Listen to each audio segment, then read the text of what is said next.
네, 2020년 새해를 맞아 이번 주부터는 매주 월요일 궁금한 뉴스를 자세히 들여다보는 시간 뉴스 돋보기가 시작됩니다. 첫 순서로 황재원 기자 나왔습니다. 어서 오세요. 안녕하세요. 네, 황 기자 먼저 이낙연 국무총리 얘기부터 해보겠습니다. 이낙연 국무총리가 이제 지역구에 출마를 하려면 16일까지는 사퇴를 해야 한다고 하는데 전망이 어떻습니까?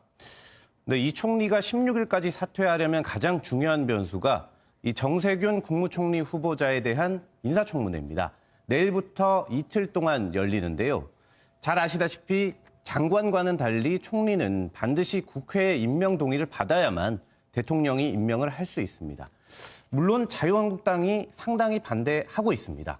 그래서 이 청문회가 진통이 클 것 같긴 한데 민주당은 결국에는 동의안의 국회 통과가 가능하리라 이렇게 보고 있습니다. 이유는 이 자유한국당의 반대로 청문회에서 인사청문 경과 보고서가 채택이 안 될 가능성이 크고 실제 그렇게 되더라도 국회의장이 직권으로 국무총리 임명 동의안을 본회의에 상정을 할 수 있기 때문입니다. 이 경우 우리가 잘 봤다시피 공수처 법안을 지난해 말에 통과시켰던 이른바 4+1 협의체가 다시 발동을 해서 임명 동의안을 통과시킬 수 있기 때문입니다. 민주당은 물론 이 청문회에서 국민 감정에 반하는 큰 흠결이 나오지 않는 한 이 과정이 이르면 10일 날은 끝날 것으로 보고 있어서 16일에 이낙연 총리가 공직을 내려오는 것은 큰 무리는 없는 상황입니다. 이 총리는 그러면 어디에 나오느냐? 서울 종로 출마에 대해서 여러 언론 인터뷰에서 대체로 그런 흐름이라고 밝힌 바 있어서 부인하지 않은 바 있습니다. 네, 그렇다면 이 수도권 험지 출마를 시사했던 황교안 대표와의 맞대결 가능성 좀 있다고 보는 겁니까? 사실 황교안 대표는 이번 총선이 분수령입니다. 차기 대권에 도전하고자 한다면 리더십을 반드시 보여줘야 되는 상황 아니겠습니까? 네.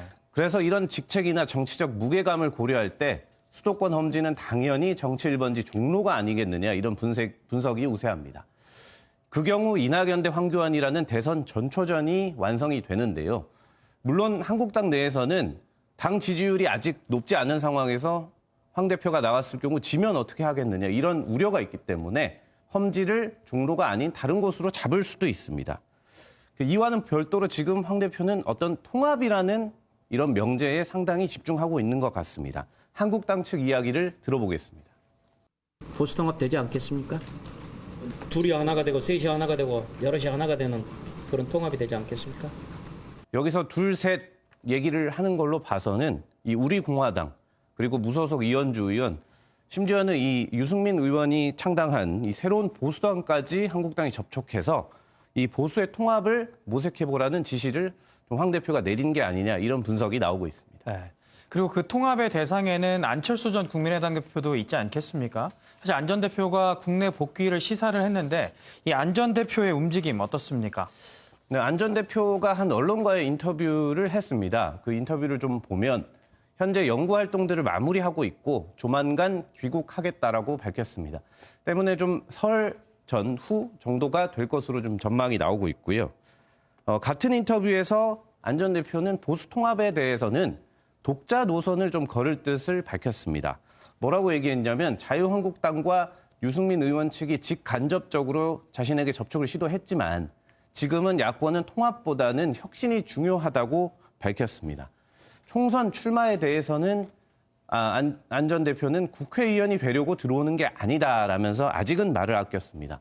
하지만 뭐 시기가 시기 아니겠습니까? 안 전 대표가 이런 말과 관계없이 종로로 출마하는 게 아니냐 혹은 과거 의원을 했던 서울 노원병에 출마하는 게 아니냐 이런 분석들은 많이 나오고 있습니다. 네.